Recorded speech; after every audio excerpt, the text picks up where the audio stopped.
take a taxi. My knees are a bit sensitive.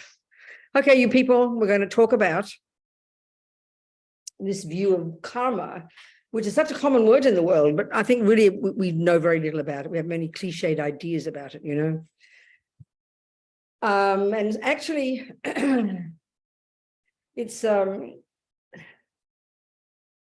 know, you can be a 1% Buddhist. I say that and I mean it very sincerely. You don't have to be a full-fledged Buddhist. You don't have to be.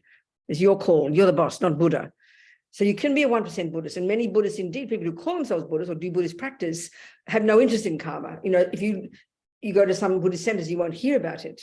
But the Tibetan Buddhist tradition, and certainly the tradition that I'm educated in, was the system of this center, where with the monastic university system, they study intensively this literature, this Buddhist literature. It's basically Buddhism is a worldview.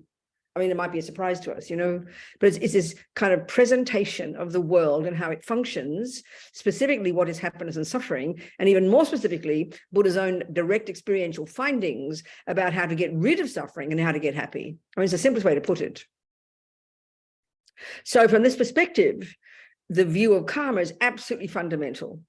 The whole of this worldview of Buddhism, in fact, would kind of collapse into a heap of utter absurdity if this view of karma were found to be not valid, you know, for example. So Buddha's telling us, so basically Buddha is this person 2,500 years ago, came out of this amazing Indian system, educated in this extensive worldview that, you know, we know broadly as so-called Hindu. There are many philosophical views at the time. And as the Dalai Lama says, and I always like to quote, you know, it was these Indians more than 3,000 years ago who were the ones actually who began the investigation into the nature of self, which might be a surprise to us. We thought it was Freud probably 100 years ago.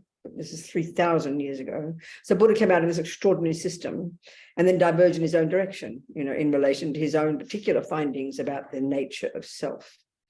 So one way of framing Buddhism would be it is an investigation of the nature of self. Who am I? What am I? And what are we? And what our potential is, you know. You could say Buddhism is that. It's definitely a method of how to get happy and stop suffering, but it's also a method which sounds a bit abstract to us initially, but this is crucial.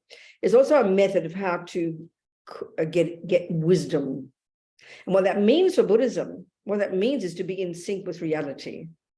So Buddhism really is a way of presenting his views of how things exist.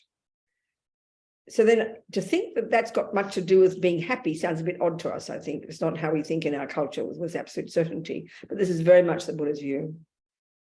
So this entire worldview is rooted, is grounded in this understanding of what the mind is and the way the mind functions, and therefore, and how it, and the role all this plays in this universe. So this law of karma, basically, as far as the Buddha is concerned, it's a natural law. He didn't create it. There's no equivalent in Buddhism of God's law. I think we're very strongly, when we think about religion, we usually think of the creator religions. They're the major ones for us, aren't they, in the world? Like, you know, the that little spot over there called Israel these days, you know, right there is the center of these huge views, these Christian views, the Jewish views, the Muslim views, and they all share this one common view, isn't it, of a creator, a superior being who is the creator of the universe. And I think it tends to be the default assumption we have that that's religion. Whereas the Buddha's many similarities in terms of ethics, in terms of, it's very similar, you know, there's no argument there.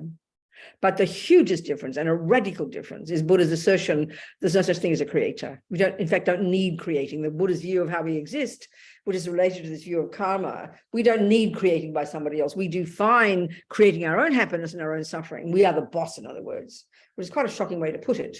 I mean, you won't read those words, we are the boss, in Buddhist literature, but it's effectively what it's saying. So as far as the Buddha is concerned, there are trillions and trillions and trillions and trillions of consciousnesses, of minds. Consciousness and mind are used synonymously in Buddhism. Trillions of sentient beings, and the term in Tibetan, sem chen, is actually meaning mind possessor. Humans are a tiny percentage. There's clearly the beings called animals and bugs, all the creatures that we can see that we share this planet with. But there are many other beings that Buddha would assert, coming from his own experience, his own observation, that are not, that we can't observe with our eyes, you know, that do exist, all kinds of beings, disembodied beings, many kinds of realms of existence. This is Buddha's view. And so the general idea of karma is this natural law that runs the universe, that runs minds, the natural law within which our minds run. Put it like that. And the thing is, like I said, it's not made by anybody. There's no concept, there's no equivalent of God's law. There's no equivalent of the concept that there's a superior being who creates the universe, who is the boss, who is therefore the punisher and the rewarder, which is the usual view we tend to have. And certainly when it comes to ethics, we think like that, isn't it? You know, no view like that in Buddhism. There's no punisher, there's no rewarder, because there's no creator. So the Buddha's idea is, with his law of karma, that every millisecond of what any being thinks or says or does, every millisecond of what anybody thinks or says or does, animals, humans, and other beings, is the process of creating karma. I think I don't speak Sanskrit, but I think the word means action or something. I'm not sure.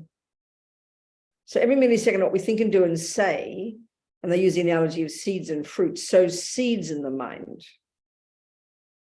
Imprints in the mind tendencies, sows seeds in the mind, or if you think more simply, and Buddha would have liked this analogy, programs the mind. These seeds, on the basis of whatever we think and do and say, are then stay in the mind and then multiply and grow, and then will eventually manifest, ripen as our experiences. So it's in this literal sense, as the Dalai Lama says, actually, the law of karma is like self-creation. I mean, it's a very outrageous, in one sense, we understand it. When it comes to being a musician or a cook, we know perfectly well we create the cook, we create the musician. We don't say it that way, but we know it's true.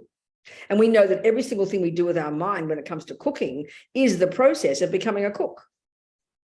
Every single moment of what you think about music and which you program your mind with is what turns you into a musician. We don't say it like that. This is absolutely clear. Well, that's the Buddhist view when it comes to goodness and badness, if you like, to ethics and morality and so on and so forth. In other words, we create ourselves. We create the person we become. We create the musician we become. We create the cook we become. We create the happy or the suffering person that we become. It's in our hands. We are the main player. This is a surprise to us because as far as we're concerned, and this is pretty instinctive in us, we think happiness and suffering come from the outside world. So we spend our lives, isn't it, trying to manipulate the world to get the nice things that which we think will give us happiness, and to avoid the bad things which are what causes suffering. And that doesn't necessarily not play some role, but Buddha says it's not the main role at all. That's a little bit like thinking that your music teacher and Bach writing the music and the piano are the main cause of you being a good musician. They're not at all. You are the main cause of you becoming a musician, but it depends upon good music, good pianos, and good teachers. So in the same here, Buddha says we are the main player in terms of whether we become a happy or unhappy person, because everything we think and do and say programs us, produces the person we become. This is really the simplest way to put it. And these words aren't complicated, but it's utterly the opposite of what we think, you know. I mean, at one time I think Lama Zopa said, and this sounds pretty shocking, that actually the vast majority of humans on the planet have no, this sounds shocking, have no idea that what goes on in their mind plays any role at all in their lives. Meaning we are so addicted to believing everything out there is the main source of happiness and suffering. We spend all our energy, we spend all our attention from the second we wake up in the morning and the second we go to sleep. Where is our attention? The outside world. The people, the things, the events, breakfast, food, the car, the traffic, the job, the person, the boyfriend, the enemies, the friends. All of our attention is out there. And then we tend to, if we do think about what's going on in our mind, and we're very aware of what's happening in our mind, but we tend to think it's a result of what's going on out there. We think like this innocent victim. The things out there cause me to be happy, cause me to suffer. That's how we feel. Buddha's not saying it doesn't, but he says the main player. This initially is quite shocking because we can't see this. That the main cause of our happiness and suffering is what goes on in our mind. And so that's the basis of Buddhist practice. The word Buddha actually, I find this very tasty to remind us the etymology of this word. Buddha, it's a Sanskrit word. Buddha implies the total eradication from one's mind of all neuroses, all fear, all ego, all jealousy, depression, anxiety, worries, attachment, anger, arrogance, the things that we are very familiar with, that we feel are normal parts of a normal person, so normal that you'd be weird if you didn't have them. But this is what Buddha means by nirvana, basically, the cessation of this. That this Buddha's methods, he has found methods to get rid of, to rid the mind of these states. It's very shocking because we think they're normal, like I said, such a normal part of a normal person that you'd be weird if you didn't have them. So it's quite shocking to hear this. And not only that, but Buddha implies the development to perfection of everything else in the mind. Love, kindness, wisdom, compassion, generosity, all the rest, all this, the so-called positive stuff. So if this is the result, it implies the methodology, doesn't it? If the result is that you can rid the mind of all the rubbish, and why should you want to? Because that's the source of your suffering. And you can develop to perfection all the goodness, and why should you? Because that's the source of your happiness, speaking very simply. Then that implies the methodology. That's the job of being a Buddhist. The heart job, in fact, of being a Buddhist is to do that work, which means you need to know the mind. And that's where the techniques of meditation come in. They're not mystical techniques, which we often think they are, but they're clear methods that enable us to focus and enable us, on the basis of studying the Buddhist model of the mind, to distinguish between these different states. Like right now, our mind, we can see it's like a big soup of emotion, you know. You can't tell one bit from another until it's shouting. But this is the job. And so it's on the basis of knowing the mind well that we then act with our body and speech that sows seeds in the mind that then leaves tendencies or leaves seeds that will then ripen in the future as either our happiness or our suffering. Speaking simply. So given that we all want to be happy and don't want to suffer, then we better know what he means by this, you know. So when you study, when the very first teaching Buddha gave, it's called the Four Noble Truths, the four facts about life, really, the four facts for the noble ones. This term noble one is like is a term used to refer to somebody who's accomplished this, right? So these four facts for the noble ones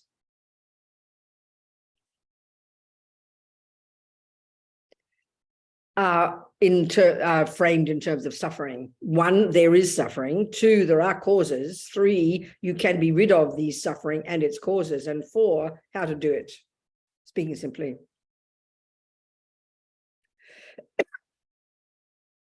So there are 3 levels of suffering. The first kind is what we all understand as suffering, which is essentially, speaking simply, is when the bad things happen. The second kind of suffering, which is more subtle, called the suffering of change. We'll go into these later. And the third one, even more subtle, called all pervasive suffering. But even we just look at the first one, which is the one we think of as suffering, which is when the bad things happen. Then we need to look at the second noble truth, because you know you don't want it. So you've got to find the causes of it. Then you can get rid of it. That's the logic here.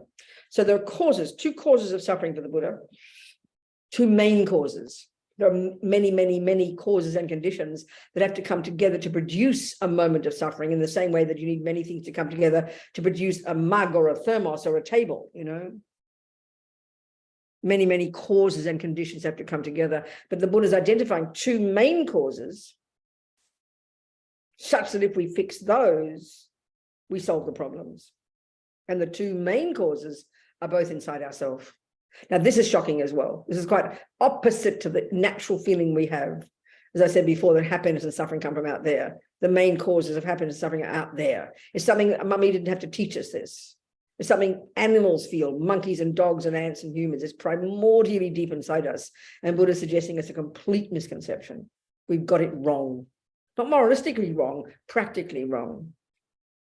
So what he's saying is then the 2 main causes of that moment of suffering, let's say, you know, the boyfriend Fred punches me in the nose, something as simple as that. But you can also flip it over, and it's good to remember this, the 2 main causes of my moment of happiness, Fred giving me a gift, the 2 main causes, and they're both inside me. This is kind of shocking, because as far as we're concerned, there's one main cause of my happiness, and that's Fred's gift, or Fred, isn't it? He smiled at me. He gave me something. That's the main cause. Why are you happy, Robina? Oh, Fred was kind to me. Why are you suffering, Robina? Oh, Fred was unkind to me. It was how we think. It's automatic for us. It's automatic. We focus all entirely on the event, the person, the thing out there. Buddha's not saying it doesn't play a role. He just says it's not the main one. And this is a very, very shocking concept to us, because we hear it as blame. Or you mean I'm the fault? You mean it's my fault? We hear it like that. So what are these two main causes of suffering and two main causes of happiness? They're both inside me. One is called karma and the other is called, in terms of suffering, the other one is called delusion. Or, or speaking more broadly, happiness or suffering. There are two main causes of a moment of happiness or a moment of suffering. One is the past action, karma, an action. Let's say a simple example of that moment of kindness, a gift, someone giving me a gift. The two main causes of my receiving that, of experiencing that moment of happiness, one is a past action done by my mind in the past, and we're talking, which I forgot to mention, of course, which is kind of fundamental. This, stop for a second, that the fundamental view for the Buddha about the mind, consciousness, it's not physical. It's not a function of the brain. Doesn't mean the brain doesn't play a role. It's got much subtler levels of, we have much subtler levels of mind that we posit than we posit in the normal world, in our modern world, modern psychology of the neuroscience. The other crucial piece is that's again fundamental to the Buddhist view, is that it's not the handiwork of a creator or of mummy and daddy. And they're the two usual views we have. You think, you don't say it, but it's like that. Your mother and father create you. You track yourself back to mummy and daddy, then the grandma, grandpa, and the monkeys. And if you're a Christian or a Muslim or a Jew, you track yourself back to God. Neither of these for the Buddha. Yes, your mother and father give you a body. A creator plays no role as far as Buddha is concerned. There's no concept of a creator. He would suggest that's a mistake. He's not arguing with the idea there is powerful energy. Even he would use the term superior being. We all become one of those at a certain stage of our own spiritual development. But there's no concept of a one being who is the source of the universe. There's no view like that in Buddhism. Totally disagrees with that. So consciousness is not physical, not the handiwork of mummy, daddy, or creator, has much subtle levels of capacity for cognition, and doesn't begin in the mother's womb. In other words, that's the one thing you share. If you're a Christian, God put the soul there when the egg and sperm met. And if you're a materialist, you're just the egg and sperm. And in both cases, you started in the womb. There's no past you. There's no you from before the womb, but for the Buddha, this is the point. Your consciousness goes back and back and back and back and back. And when you die, it will continue on. This is the observation of the Buddha. So that's a radically different view, So this karma, that we come into this life fully programmed, the Buddha would say, with our own karmic seeds, if you like, from our own past actions, given that everything we think and do and say programs our mind. So there's Fred's gift. Two main causes of it, as far as I'm concerned. One is an action similar to that person. Karma is pretty personal, from a past life, because nothing goes astray. One of those seeds of a similar action of generosity has now ripened. And two, the second cause of that, which is really the main one, is a positive thought that triggered that action. So virtuous actions and an action, karma, of a gift, giving something, driven by a virtuous thought, such as generosity. So in terms of suffering, the two main causes of that moment of suffering, whatever moment of suffering that is, we can all know about suffering. The main cause is a past action done by me in a past, my mind, with my body and speech to a person, in this case, Fred, the past consciousness, driven by a delusion, a neurotic state of mind, like attachment or anger or something like that. They're the two main causes of this moment I now experience, the results of those causes in this experience of being harmed by Fred. Speaking very simply, happiness and suffering the same. So this law of karma is playing out every second of every sentient being. Because if you think of any being, a monkey or dog or human or ant, throughout one day, You could argue, you could see, if you tracked a day, you track moment by moment, you have some moments that you would call triggering pleasant feelings. That's a moment of happiness. And some of the experiences you have are called unpleasant feelings, which are called suffering. We can see that. If you track yourself in one day, a moment of suffering, a moment of happiness. Sometimes they last 5 minutes, sometimes 20 minutes, whatever, but they're coming and going, these moment by moment experiences of happiness or suffering. And if you think of it, it almost seems so simple to say happiness and suffering. But think of it, what else is there? It's how we define it. It's how we define actions. It's how we define our experiences, isn't it? But they talk about actually there can be happy, unhappy, and then neutral experiences. Well, forget the neutral, really, forget those. We only want the pleasant feelings and we don't want unpleasant feelings. Think about it. It's what drives us. It's what drives all beings. It's so automatic. We don't want the unpleasant experiences, whether it's just in the mind or coming also from an action from the outside, the cold weather, the lousy food, the person being mean to us, being thrown out of the house by a husband, chucked out of your job, someone criticizing you, you name it, all the external events that trigger these unhappy experiences. We don't want those. And we spend our lives trying to avoid them as much as we can, surely. All beings are like that. It almost seems so obvious, but we don't think about it. And then you've got the happy experiences. We only want those. When we have one, it was like we won the lottery, We only want those. So all Buddhism, one way of framing all of Buddhism is in terms of how to get the happy ones and how to avoid getting the suffering ones. That's one way of arguing what the Buddhist path is. Oh, it sounds like, wow, thank you very much. I'd like that. I'd like to know what causes suffering. I'd like to know what causes happiness. I'd like to get rid of the suffering and have the happiness. And that's exactly what he's saying is possible.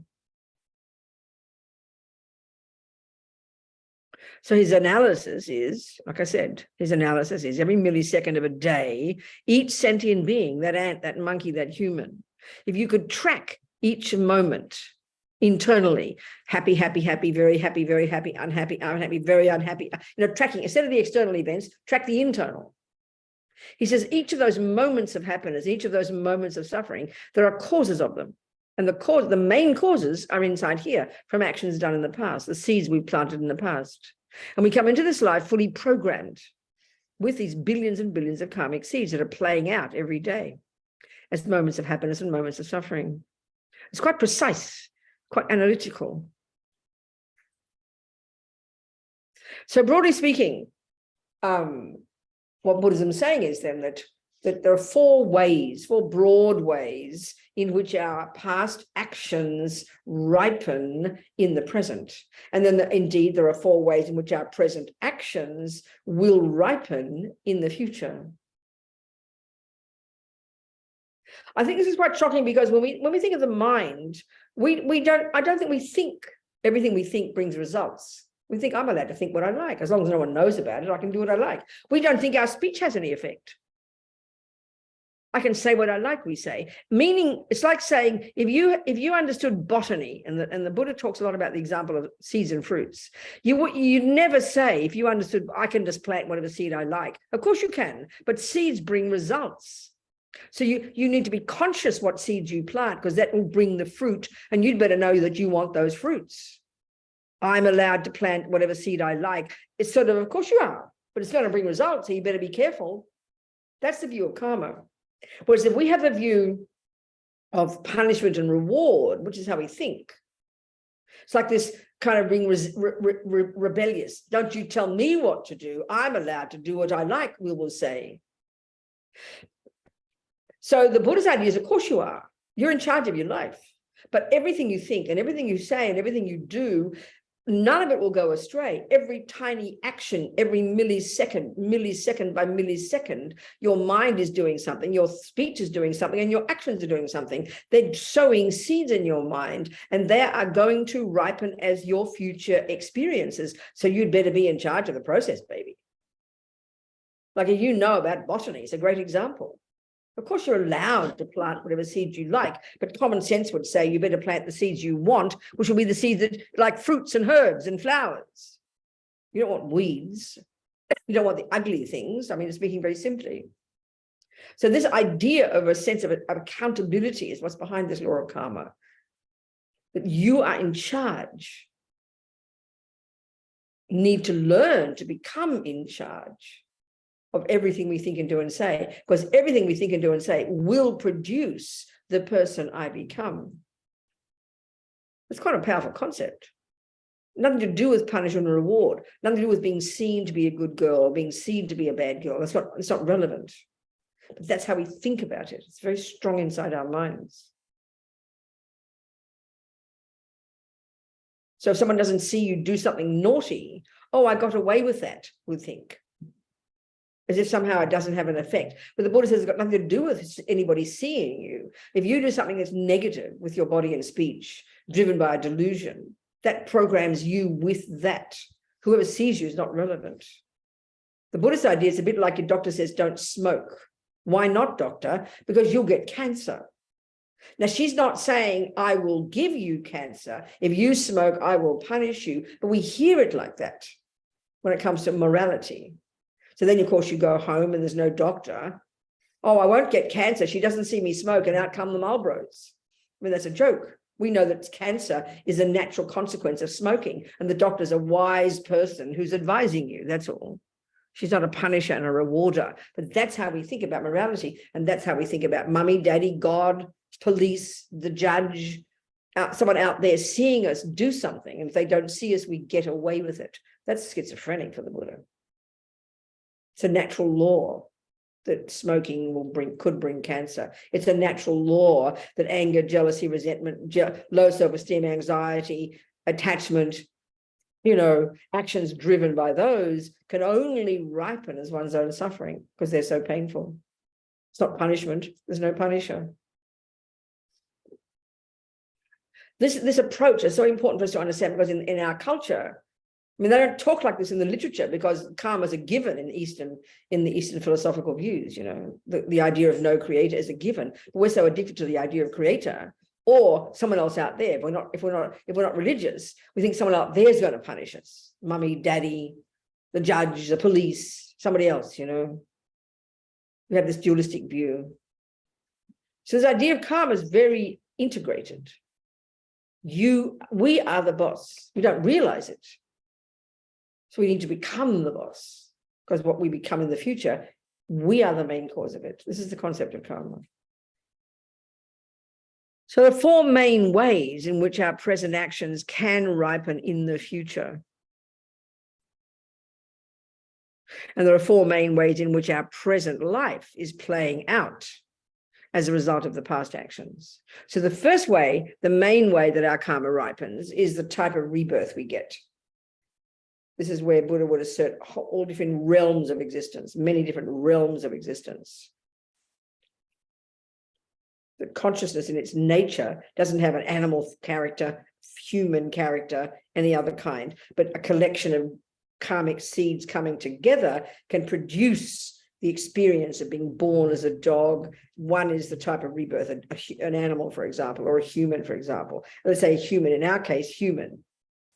So one of the karmic seeds that was triggered at the time of our past death, not more than a few weeks before we found our way to our present mother's fallopian tube, was triggered, but it's very precise. We'll go into more detail as we go in the next classes. At the time of our past death, at the time before we stopped breathing. It's very precise, this process. So in our case, a virtuous karmic seed of particularly non-harming, more specifically non-killing, very focused, intentional action of non-killing, which sows seeds in the mind. Like we drop all these seeds in our bank vault, if you like. And one of those karmic seeds, a virtuous karmic seed of non-harming, non-killing, was triggered before we stopped breathing, which already programmed us, even before we died in the past life. This is the Buddha's view. This was triggered, that already programmed us, in my case, programmed me to get to eventually, when my mummy hopped into bed with my daddy a few weeks later, for me to go to that particular fallopian tube. It's very precise. That particular mother, that particular father. That's the first way my karma ripened, and each of us the same. The second way is we can see this human being here, whether you're Hitler or Mother Teresa, the cause of your getting the human body is a virtuous action. But now we can see the differences. Look at the difference between Mother Teresa and Hitler. There's the two examples, extreme examples. There's the tendencies in their minds, their mental tendencies, their habits, in other words. So our tendency to be good at music, our tendency to be good at killing, our tendency to be good at kindness, our tendency to be good at football, all the mental tendencies we have that basically form our personality. This is the second track of karma, if you like. This is also programmed from before you even stop breathing. All the millions of karmic seeds that produce your personality traits, your tendencies, your habits, are triggered before you even stop breathing in the past life. The third track of karma, if you like, is the way you're seen and treated by others. So we can see we're very social beings, aren't we? We live in relation to others. Same with ants and monkeys and dogs. We're very social beings. So this first kind of karma is called the fully ripened result, the type of rebirth. The second way karma ripens is called your tendencies, if you like, similar to the cause, your habits, in other words. The third is your experiences, similar to the cause, the way you're seen and treated by others. We can see we're very social. We're born, we're conceived in another human being's body. I mean, that's intense. Then we have fathers and siblings and aunties and uncles and neighbors and rats and cockroaches that we relate to. We're very social beings. We bump into lots of sentient beings. Well, the way we're seen and treated basically by those sentient beings is this third way our past karma ripens in the present. So, for example, if you meet people who believe your words, even if you're lying, this is the fruit of your past truth-telling.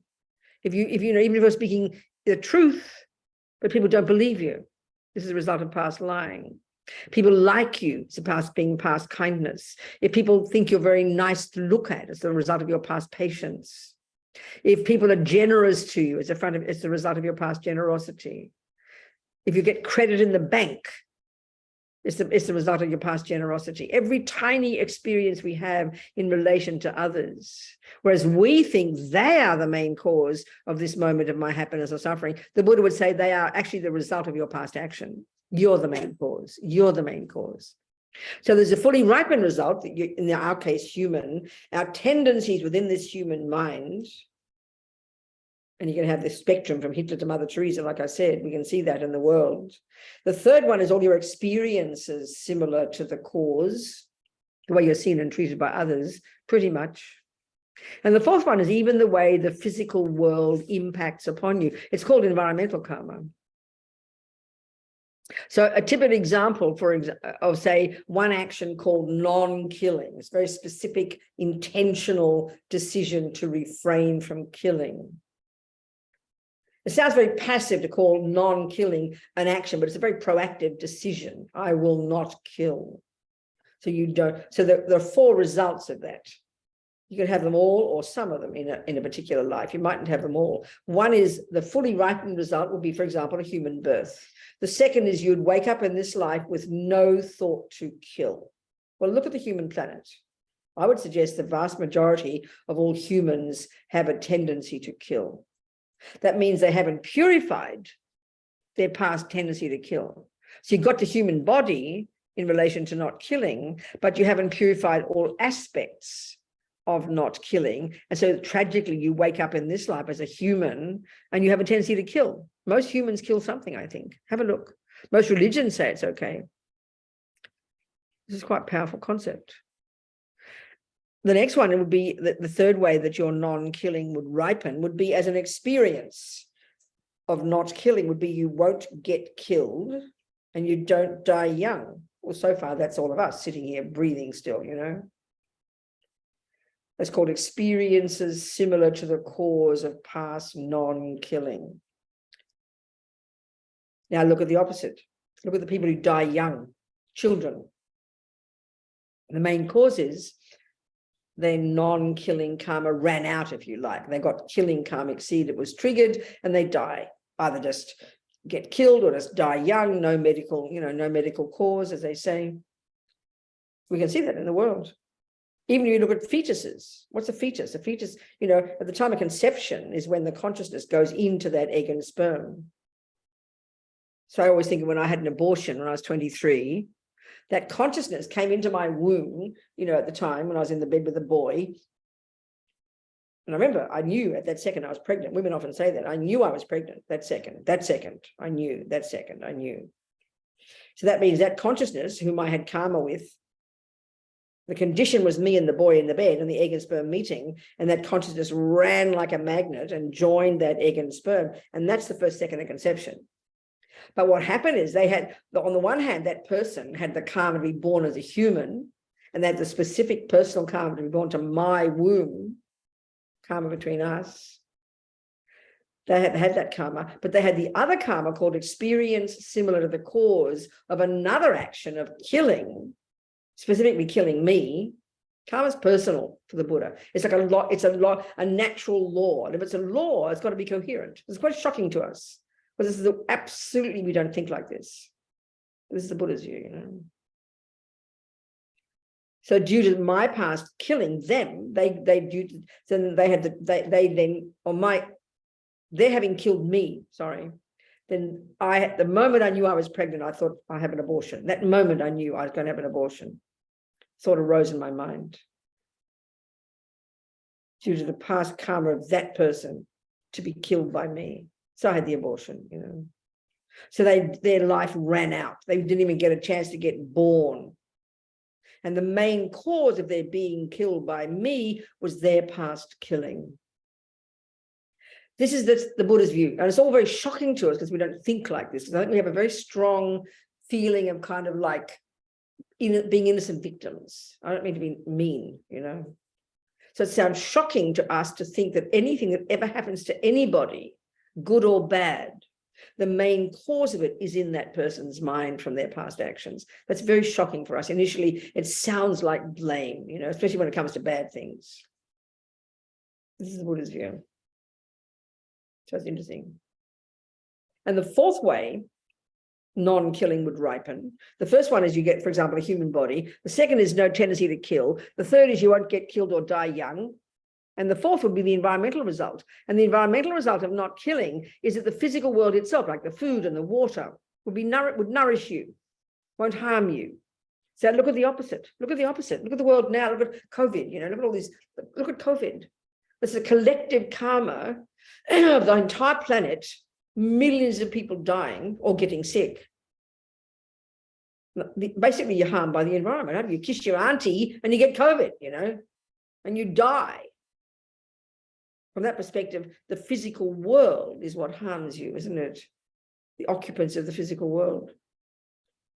So 4 results of non-killing: 1, human; 2, no tendency to kill; 3, you don't get killed or die young; 4, the physical world doesn't harm you. So flip it over, and those 3 results in this present life, let's say human, you have a tendency to kill. You kill the ants, the cockroaches, the humans, 2, you get killed or you die young, including starting with a fetus. They died even before they got born. That's due to their past karma. 3, experience similar to the cause. You get killed or die young. Okay, that's that one, sorry. And then 4th environmental result. You get sick. You got weak, you get sick, you get environmental, you get diseases. You're not healthy. Things you get allergies. Look at allergies, growing and growing, more and more allergies, isn't it? This environmental karma of past killing. So everything we think and do and say has any one of these 4 results, positive or negative ones. And this is said to be a natural law. You've got to keep hearing those words. I have to stress that all the time. They don't say this so much in the Buddhist teachings because they're just a given. It's a natural law. But we're so used to hearing it as punishment, reward, good, bad, innocent victim, blah, blah, creator, this kind of business. Nothing like that. It's a natural law within which the universe runs. Put it that way, So this is the principle about karma. We're going to unpack it all as we go along the 4 weeks. So are there any questions? There's a question on Zoom. Good, please give me the question. Okay, the question is, if someone kills, like in the case of the abortion, Yeah. or an involuntary killing, how do they heal that karma if such a thing is possible. Yeah, well, okay, of course it is, yeah. So involuntary is quite different. Okay, the key thing about karma, okay, let's go into this more depth. I'll answer directly, but I'll give this background first. The key factor in whatever we do with our body and speech, for example, it has to be driven by intention. It has to be driven by intention. Karma is done by, really the main way of saying what karma is mental action. And that means intention, not good motivation, but volition, I will, bare bones. If there's no intention, I will, how can there be karma? Because karma is imprinted in the mind. If the mind's not involved in an action, how can there be an imprint in the mind? How can there be a tendency? It's not possible. It's like saying your fingers go on the piano. You're not playing piano. It's got to be driven by the mind. You're making noises. There's no intention. There's no wisdom. There's no awareness there. So the mind has to be involved. So a good example of killing, let's say, a good example of killing, just for, whether it's a fetus or a mouse, you can be in the kitchen. So in order for any action to be what they call a complete action, which is one that will bring a fully ripened result of a type of rebirth. For example, killing, let's say. There have to be four things in place. One, there has to be a living being there. There has to be a living being there. It has to be this mouse. Two, your mind has to be involved in it. So there's two parts there. There's more to it, but I'll keep it simple. There has to be the bare bones volition. I will kill that mouse. And that's driven by the second part. And they're so together that it's like one moment, but they're really two parts of the mind. They're driven by the reason or the motivation. Why are you killing the mouse, Robina? Oh, I hate mice. So that's anger, aversion, disgust, which is the motivation that drives the intention, I will kill the mouse. But they almost so totally come together, it's as if they're one thought, but there's two parts there. One is I will kill, and two is the motivation or the reason, in this case, aversion, anger. Aversion. Three is you do the action. Four, the result, a dead mouse. Roughly speaking, that's a complete action of killing. Now, you could have variations of that. You could have one person. We've all got four people. You have four examples. One, all four of us have got a mouse. One person has intention driven by anger, does the action, and the mouse is dead. That's a complete action of killing that's called negative because it's driven by the anger, driven by the aversion. That's what makes it negative. Two, you've got a person who's got a mouse but doesn't see the mouse. So there's no intention, and there's no motivation. Their foot goes on the mouse, they don't notice. So there is a mouse there. There's no intention and no motivation. So the mind is not involved. Three, the foot goes on the mouse. Four, dead mouse, but zero karma. You could say zero karma because the mind's not involved. It's the same as like a person, let's say you're walking past a homeless person. One, there's a person there, a person. Two, intention to give money. It doesn't exist because you have no intention to give money. Motivation, there's no motivation because there's no intention. Three, but three, 20 bucks falls out of your pocket. And four, the homeless person gets 20 bucks. Zero karma of generosity as far as you're concerned because there's no intention to do it. So how can there be virtuous karma? There can't be. The homeless person's happy, they got 20 bucks, but you didn't intend to give it. So there's no karma. How can there be? Pretty much. You can argue like that. Makes sense. The mind is the main player. So you can, from this point of view, you can see, given the way the world is and how tiny all the billions of creatures on the planet, our body is a walking zoo, isn't it? Just under our armpits is like a walking zoo. Honestly, our mouth is like an entire ecosystem of billions of living beings. We're killing all the time, but there's no intention. If you are thinking, oh, I'm so glad I'm killing all these creatures every day, then okay, you're saying you're creating heavy negative karma of killing. Which doesn't mean you just go around saying, I don't care. No, you learn to be conscious. You don't want to kill. You learn to be aware and get compassion and watch your actions more and more. So the mind involved is the key player. And even among the intention to do it and the motivation, the key one is motivation. So there you can have an example. Let's say, again, 4 things in place. There's a mouse. 2, mind involved, intention. I will kill the mouse. Motivation is compassion. You see the mouse is suffering. 3, you do the action. 4, dead mouse. You could argue you even create some virtuous karma because you meant well, but meaning well is not enough. And we don't think that way. When we knock off our animals and knock off our grandma, these days it's more and more common. But it's something to really think about, because you might mean well. You mean well. You have some compassion, but that doesn't mean that the animal benefits from you. Because the Buddha's view would be that mouse, when you kill it, this is a whole discussion. Maybe we'll go into this as we go in the 4 weeks. The very detailed process about how you die, and at the time, the karmic seed that will be triggered, what the karmic seed that will be triggered in the mind of a person when they die is at the time they die, before they stop breathing, like I said about oneself. So that mouse, when you kill it, you meant well, your compassion was there. But because you don't have the wisdom to know exactly what karmic seed in the mouse's little bank vault of karmic seeds was triggered at the time it died, that will then determine its next birth. You have no certainty about that. So you're basically probably putting the mouse from the frying pan into the fire. So I'm happy for you that you meant well, but what about the poor mouse, Nevertheless, you meant well, so the karma can't be too bad. But the reason you kill the mouse was for the mouse's sake. The reason you kill your grandmother, the reason you killed your pet, was for their sake. So you have to have some certainty that you actually did benefit them. And that's something quite surprising for us. We don't think like this in our culture, but that's the Buddha's view. It's not a moralistic issue, it's a practical one. If you're going to do an action to another being, you'd better be certain that the action you do will bring results that are positive for them. So the Buddha's view, of course, is the consciousness of your mouse, your grandma, and your dog will continue. And if you're not certain, and unless you're highly realized, you can't be certain, that a positive karmic seed will be triggered when you kill them, that will ensure they get another decent human body.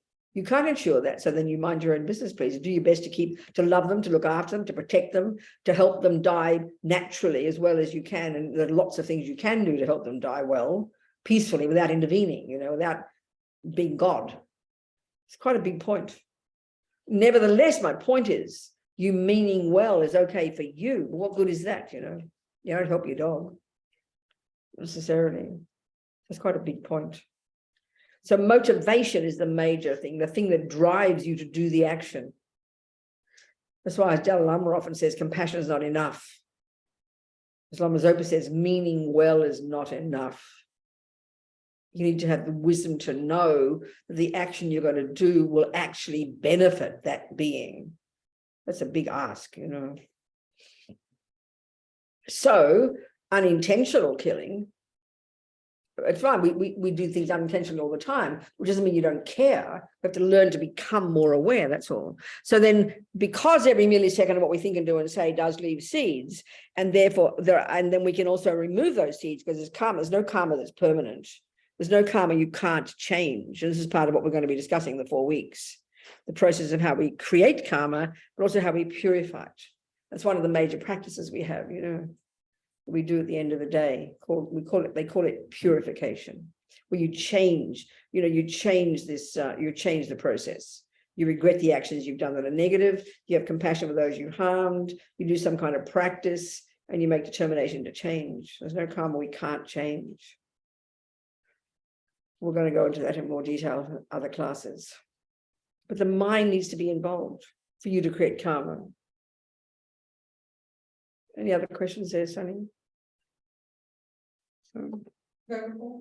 There's another question. Good.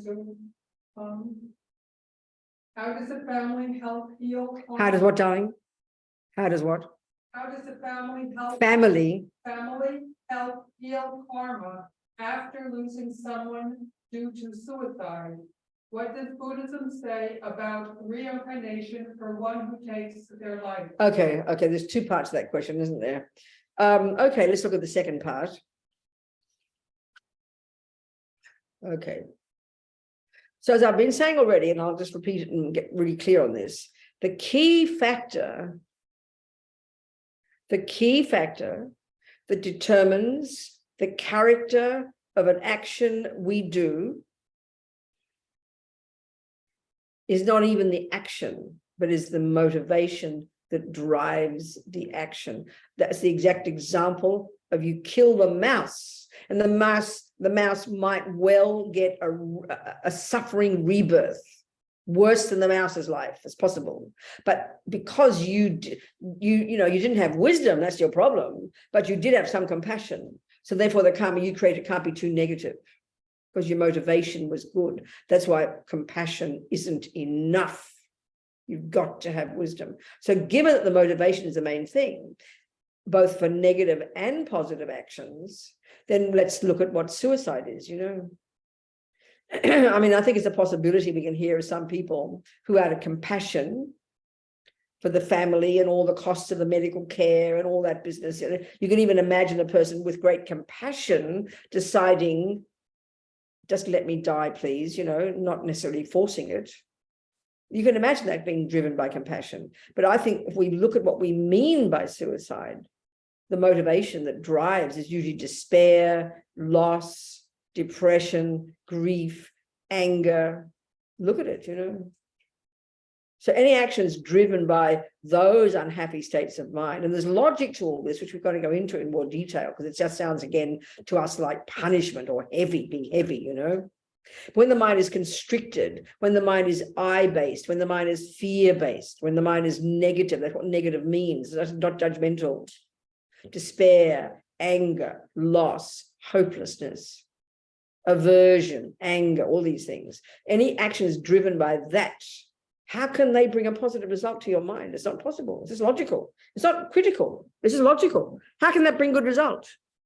How can it possibly bring good result to you naturally? It's because karma is very organic, Whatever's in the mind drives, produces what goes on in the mind in the future.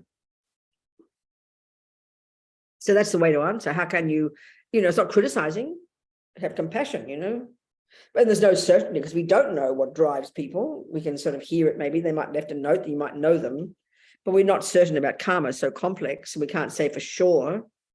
But in general, you can say an action driven by a negative thought, driven by despair or grief or loss or anger, can only bring suffering results. It's a logical thing, So as for healing part, I think, all we can do is support each other, have forgiveness and love, learn from it.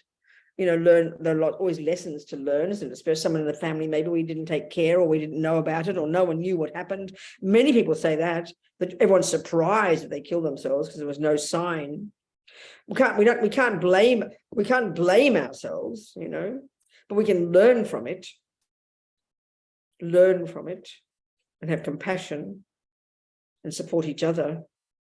People can have guilt, especially parents can have terrible guilt and grief if their child kills themselves, like years and years agonizing. What should I have done? What did I do wrong? Sometimes you did nothing wrong, because people have their own karma, So I think that's the most important part.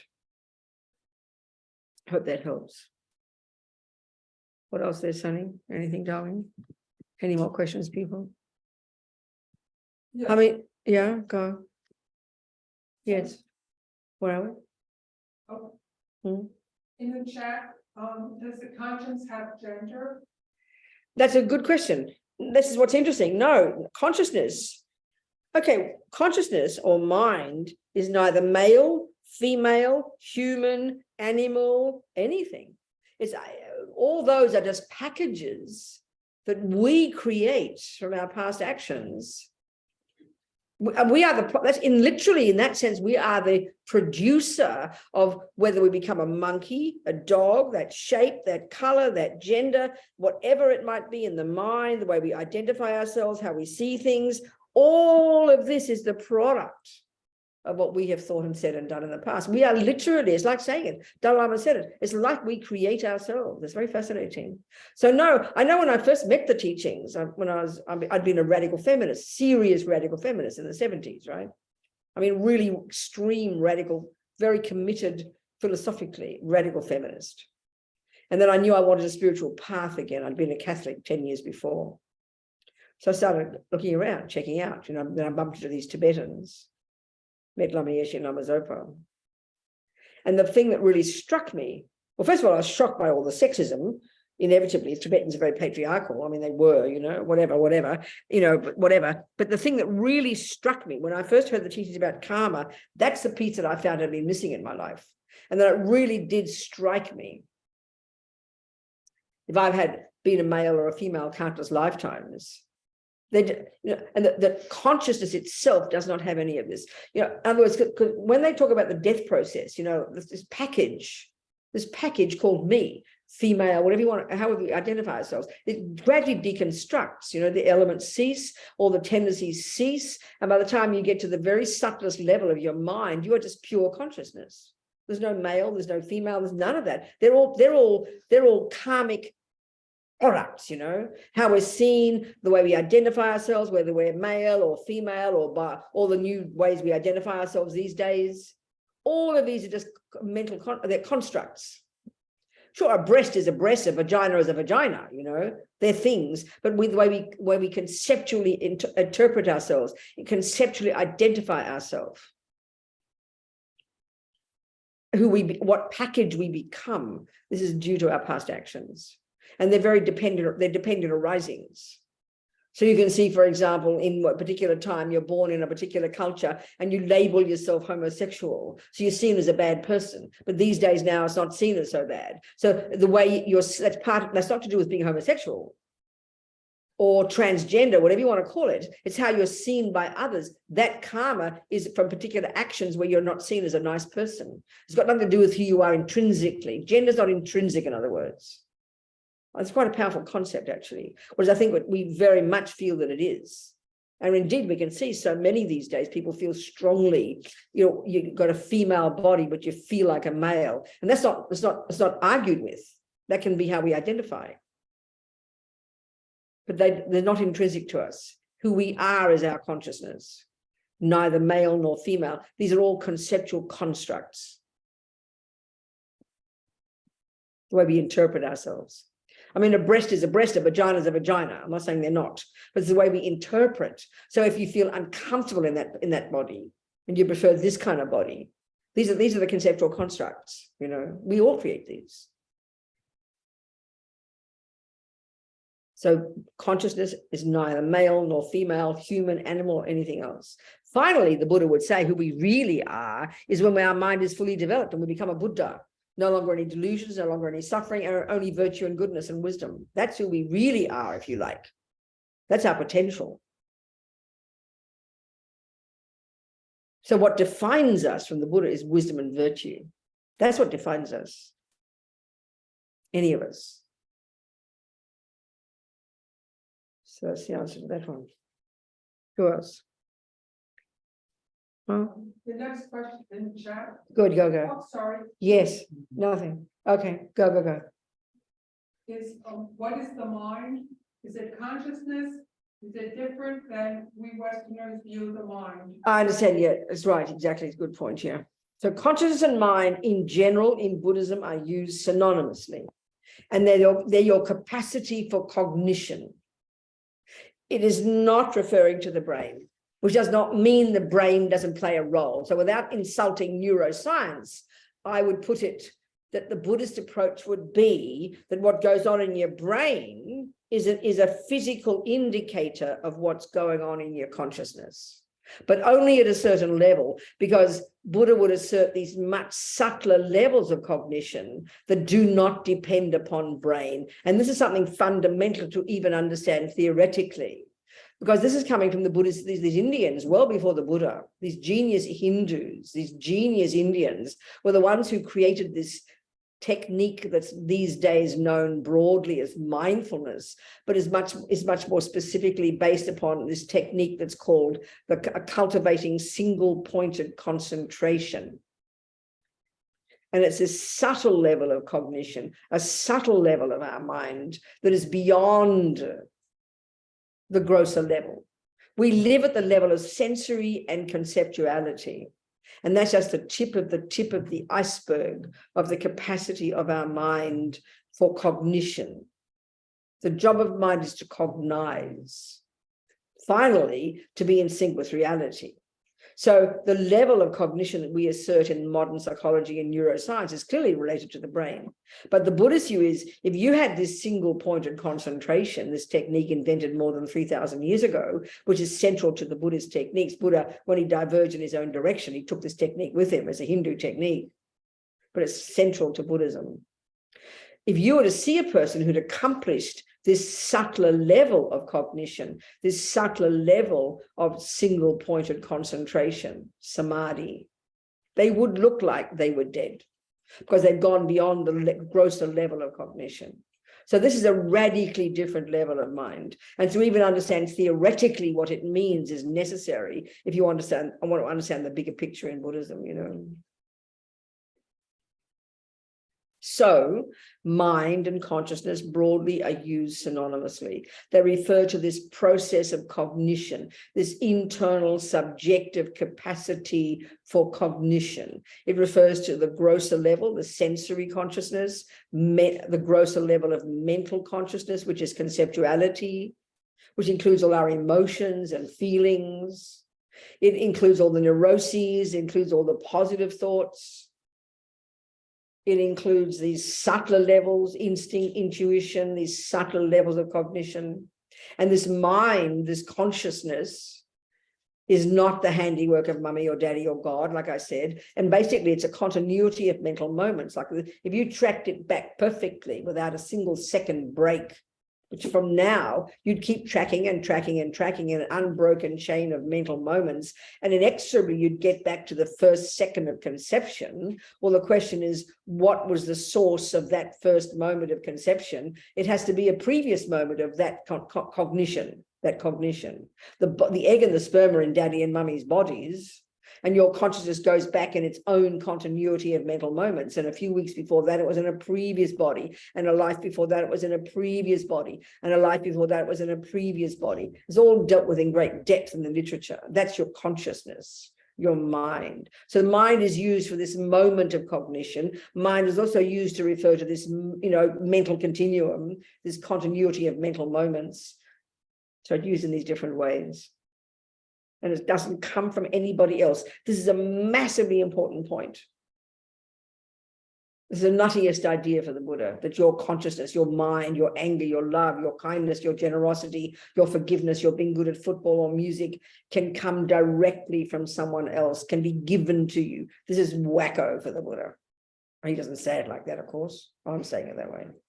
Mind is necessarily your own, and you come programmed at the first second of conception with only your tendencies. This is very shocking because our models of the mind in the Buddhist, in the materialist view, are clearly that you are the product of your mother and father.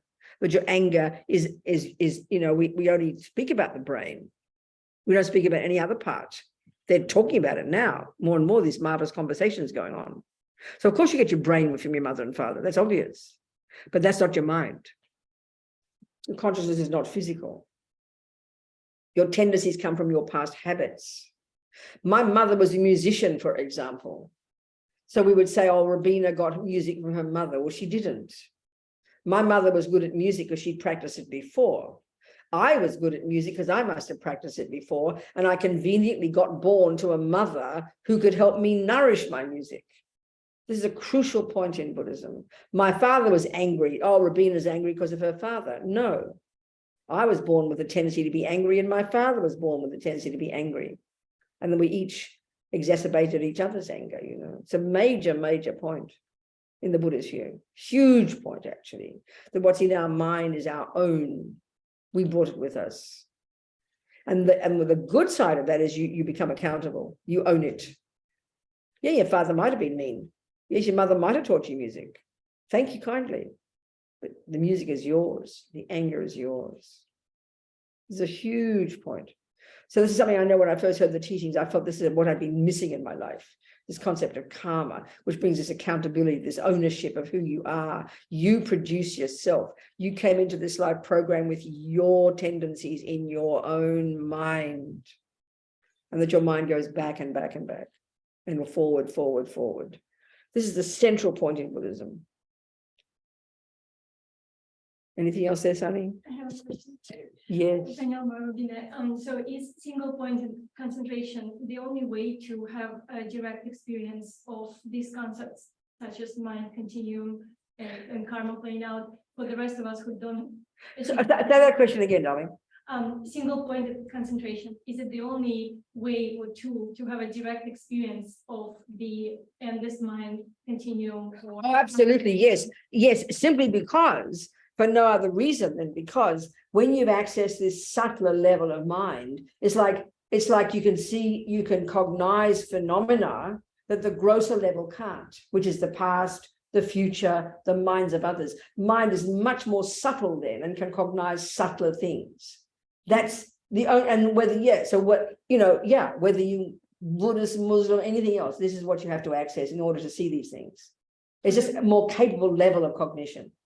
And it's this technique invented by these genius Indians is the method to get that. But for the rest of us, we kind of. What do you mean the rest of us? Those of us who don't achieve those levels, like, do we just accept those concepts and the beliefs, like you were saying? Okay, so that's like asking me, Einstein has achieved the realization of relativity, so the rest of us haven't. What am I supposed to do with it? Well, the techniques are there any day for you to also know it. It's up to you. Do you see my point? Yeah. And if you, and how would you, what would make you want to be like Einstein is confidence that it's valid. You don't just sit there and believe in relativity. You could if you wanted, but you can also know if Einstein can do it, so can you, and he's showing you the way. Do you see my point? Thank you. Yeah. So you get, what I'm getting at is you might not get realizations of relativity. I'm using that as the analogy of this life, but you can be confident by checking up on Einstein, checking up on the other mathematicians and physicists that have also done it. You can have some confidence that it's possible. Same with this. Same with this. Do you see my point? Yeah. Yeah. Thank you. Okay. What else, people? What time is it? What's our schedule, Sonny? 8:22. What's the schedule? 8:30. The session goes to. Okay, we're nearly finished then. Okay, good. So go on. Another question. Yeah. Does karma imply that you, Robina, received Dharma teachings from every person in this room in a previous life? Probably. It makes sense. I mean, if you want to be logical about it, it must be. I mean, it must be. You could argue. Must be, isn't it? I mean, the biggest point here is very shocking to us because we don't think like this. We get it when it comes to botany. We get it when it comes to all the so-called natural laws that we call science. We know that they're coherent and that they, if once you've established them, that they work every time. So that's the view of karma. If it is a natural law, then it's got to be coherent and it's got to be consistent, which means things can't be random. So then we can't just be this random group. It feels like that because we don't have a view. We're not clairvoyant. We don't have a view of karma. So we think it's a random coming together, this bunch of random people, and we might never meet again in this one group in this life. But the logic has to be that there are causes, specific causes. I mean, we're not, that we've created, that we are together at this moment in time. There's no question. It has to be that. There has to be that. If it's a natural law, that's the view here. It's not random. The commonest feeling we have. Okay, I find this very helpful. If you're Christian or Muslim and you really have devotion in God, you know there is a plan. You know that there is logic to it all, but you don't need to know what the logic is because you trust God. You get my point? You trust God, and that's good enough if you're a Christian, and I'm not complaining. He's got a plan, and he keeps his plan in his pocket, and he's allowed to, and I'm prepared to have faith in him. That's kind of a powerful way to live your life. But with respect to us, for our materialist view, we don't have a view like that. We say we haven't discovered it yet. And as far as it appears to us, everything's random. Suddenly a war in Ukraine, suddenly someone gets killed, suddenly a baby gets hurt, suddenly someone wins a lottery. We call it good luck and bad luck. I mean, that's how we think about it, meaning we don't think there's a law. We don't think there's a law, a natural law. It's shocking to hear that every moment of happiness and every moment of suffering of every being on the universe is the result of this natural law of karma. It's a shocking concept to us. This is what Buddha is saying, so it's up to us to look into it, you know. I mean, I love the idea that it's like that. There's some coherence to it. So that's the idea, you know. A law has to be coherent. You get an apricot every time you put an apricot seed in the ground. You don't get a pear. It's natural, it's logical. So a moment of, you know, there are very specific causes of suffering, very specific causes of happiness. So we'll go into those details more next week, I'd say. Okay, people? Good enough? Food for thought? Do you have a question? Yeah. Go, darling, talk to me. I don't know if I'll be able to say it very clearly because I'm still thinking about Okay, it. sure. Yes. Let's say if somebody knows the law of karma, I guess Sure. Not just intellectually, but Sure, experientially, yes. experientially, Yes. how does that end up changing their You mean life? what the experiential implication would be? Absolutely. Oh, a very good question. Brilliant question. I mean, it's like, as an analogy would be if you never heard of nutrition and you had no idea that the food you put into your body produced the body that you have, but then you learn nutrition. Well, the obvious experiential implication, that's pretty tasty. Every tiny thing that you eat, you do it consciously, you know what it'll produce, you know what it'll prevent, you're in charge of producing the person you become. It's like that. So when you understand the view of karma, even intellectually, you know the basis of it is, like again with nutrition is a simple one, you don't want ill health. And you know now how to prevent ill health. So everything you eat, you're conscious of it, you're aware of it, you have the wisdom to know what it is, and you're going to have confidence that you're producing a healthy body. It's exactly like that with the mind. The bottom line of karma is at the basic level, you do not want further suffering. You don't want to be harmed, lied to, stolen from, get sick. Do you understand? Typical suffering, this is the first level of suffering. We know we don't like those experiences. And all Buddha's laying out is exactly the causes of that. So when you know that law and you have confidence in it, then the very first level is you stop creating the actions that would produce that future suffering. So that means you would not kill, you would not steal, you would not lie. In other words, this is the basis of good ethics in Buddhism. But the reason you want to be ethical is because you don't want suffering. Not just to be called a nice boy and be praised by somebody. And it's not driven by the wish to please God.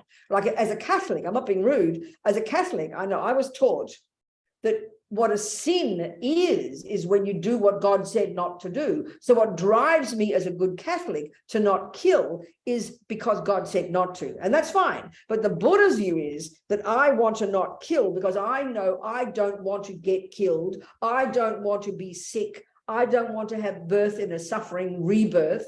These are the consequences of killing. And so having some conviction that I don't want that suffering, so then I will stop causing it. And then I will want to do actions that will produce my future happiness. This is the very first level. Eventually, it gets driven by compassion, which is more advanced. But the very first one, it's like self-respect. I'm sick of suffering, so I'm going to stop doing the actions that will produce suffering. And I want happiness, so I will start doing the actions that will produce my happiness. That's the basic starting point. Does that make sense? Yeah. Okay. But that's difficult for us because I think we can't help but hear it as punishment and reward. It's a very strong impulse in us, I think. I don't know. Do you understand? Have you got a background in religion or not? No. In Buddhism. I think Oh, okay, that's okay. some That's part, interesting. Yeah. But so I guess the more that I know it experientially, the easier it will be. That's right, exactly. Of course, everything's like that. When you have a confidence in it. But everything's got to be theoretical in the start. Even simply learning 1 + 1 is 2 has to be theory first. You're not very confident. So when you with confidence, you learn it and practice it and try to live according to it, isn't it?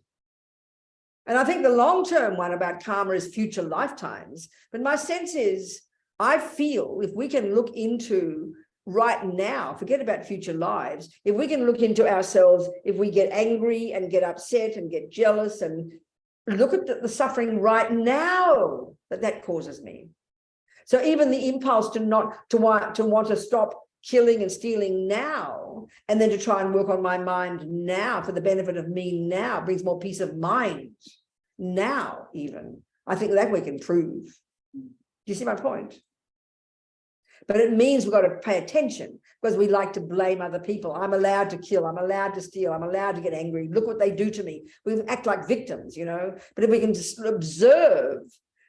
observe how we feel when we kill, steal, lie, cheat, get angry, depressed, right now. It's not moralistic, it's practical.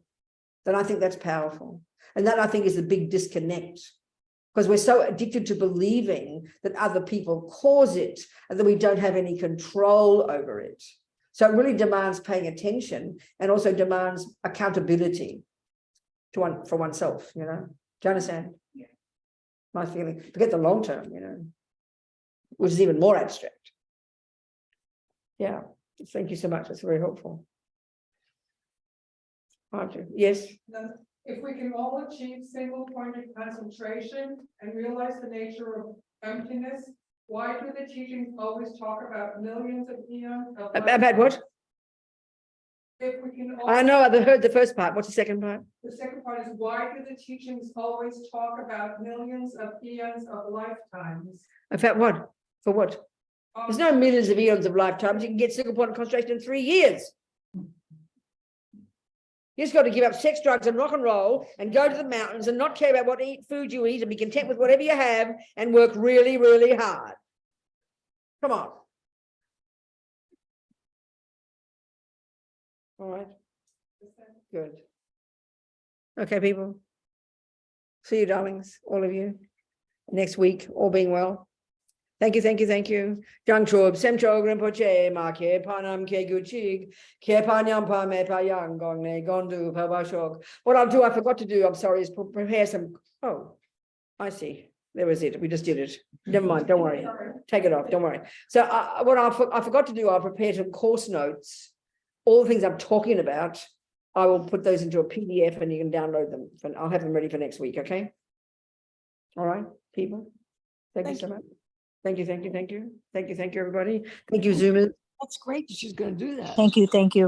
All right, darling. Thank you very much, Venerable Robina. Thank you, sweetheart. Thank you. I love you, Venerable Robina. Merci beaucoup. Merci. So much. Thank you. Thank you, Venerable Robina. Thank you. Good night.